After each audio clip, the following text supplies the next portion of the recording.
Hi guys, it's Erica. I've posted a couple of other videos, but I just watched something that Danmira published. It was an elder who was confessing what he'd been through.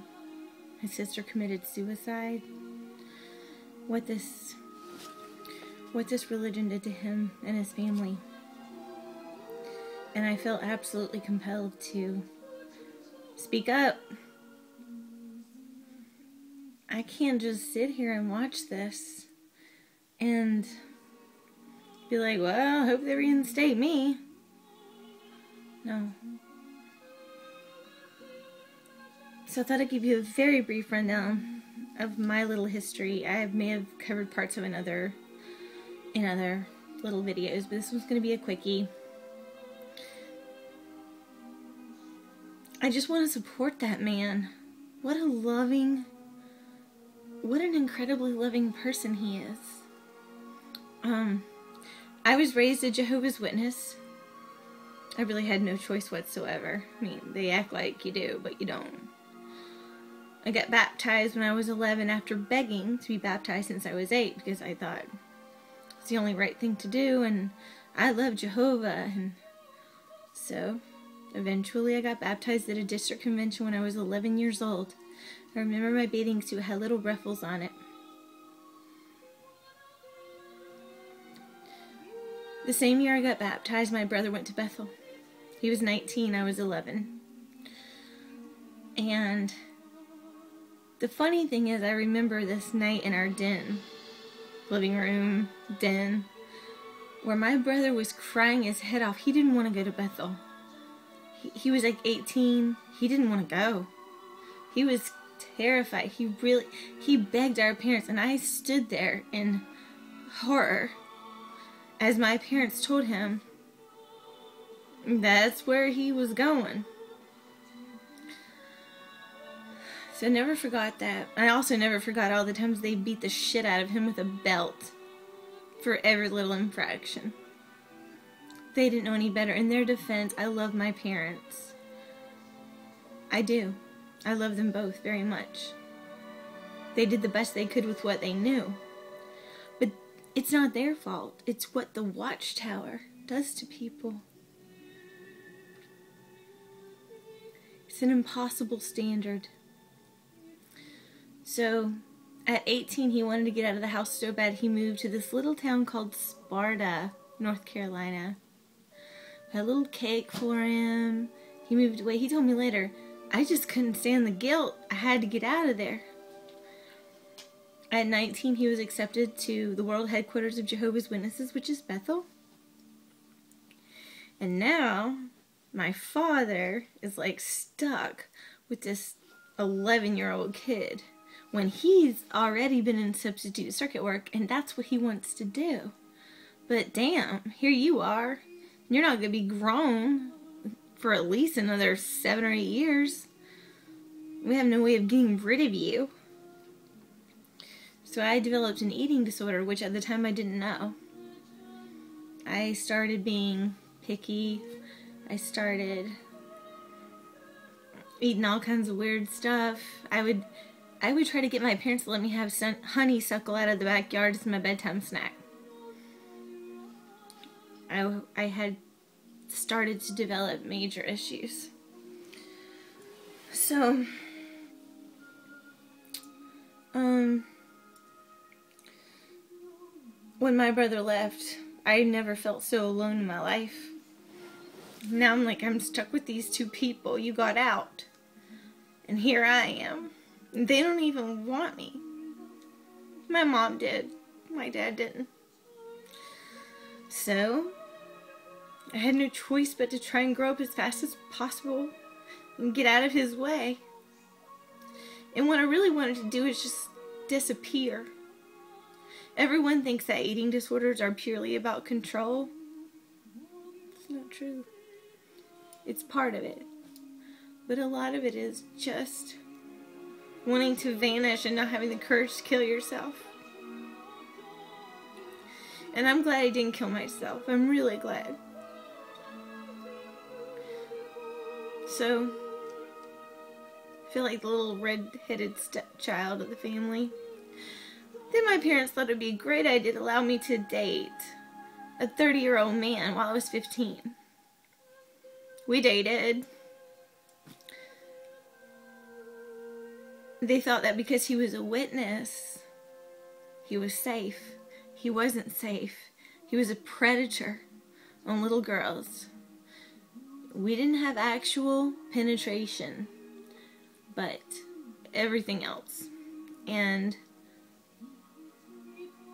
he was preying on me. He told my parents, he told me, what your parents say is your curfew doesn't mean anything to me. I say when you come and go. So that went on for years. When I finally decided, at my mother's encouragement, bless her heart, to go to college, he gave me an ultimatum, him or college, and I said, well, I picked college. So even after he got down on one knee and sort of proposed, it was weak, I ended that one. And but the damage over years of misogynistic cruelty are not easily undone. He became an elder. He was on the stage all the time. I was just like, really, God? Really? This guy is he's molesting me with my clothes on.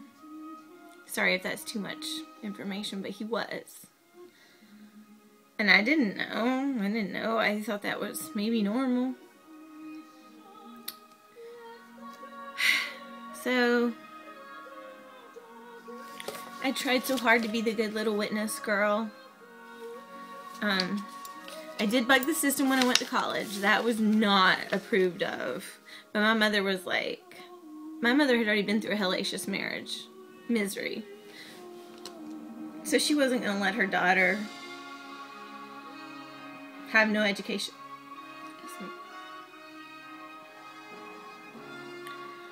So I went to college, a little private university nearby. I graduated second in my class in English literature because I applied myself very hard. I'm not that smart. I just study really hard. And at 21 I got engaged, and at 22 I got married to a man that I knew was not the right guy for me. But I didn't know. I thought, well, we're best friends and we play and we laugh, so it must be okay, and he's a witness. And that's my own fault. I don't blame anybody for that. But I married someone whom English major. I married someone that wasn't right for me. Even though I loved him. I still love him to this day. And our divorce is nearly final after 20 years. So, but before all that happened, I became a regular pioneer. I got the corporate job in corporate America. I worked for the 6th largest bank in the nation. I had my little laptop. Felt all proud of myself. Loved being a little Miss Corporate Girl. But it wasn't enough. And so I wanted to pioneer. So at 28, I started regular pioneering. And I did that for almost a dozen years. Almost until age 40. And I also helped start and run my own software company with my husband at the time, who at the time was actually far more interested in playing video games than running the company. So I was pioneering, running the company, doing his laundry, trying to be a gourmet chef, trying to be everything that I thought would make things better and happy and loving. I desperately tried to make it good. I'd call him in the morning. I'd get up and go out in service at 6 o'clock in the morning, and I'd call him like 7:30 and say, "Hi, Cupcake. Time to wake up." And the sad thing is, I meant that. I wasn't faking that. He was my cupcake. I did care.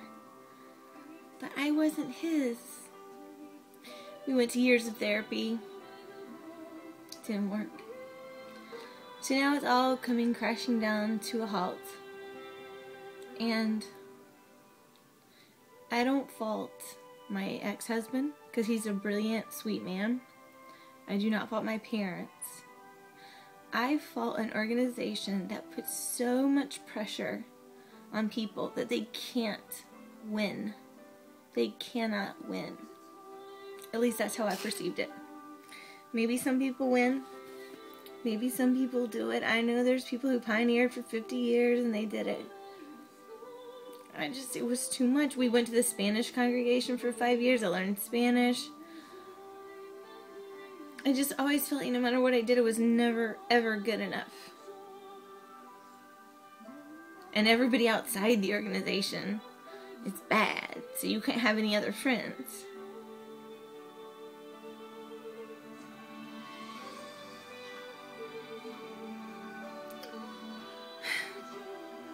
So that's my little story for tonight.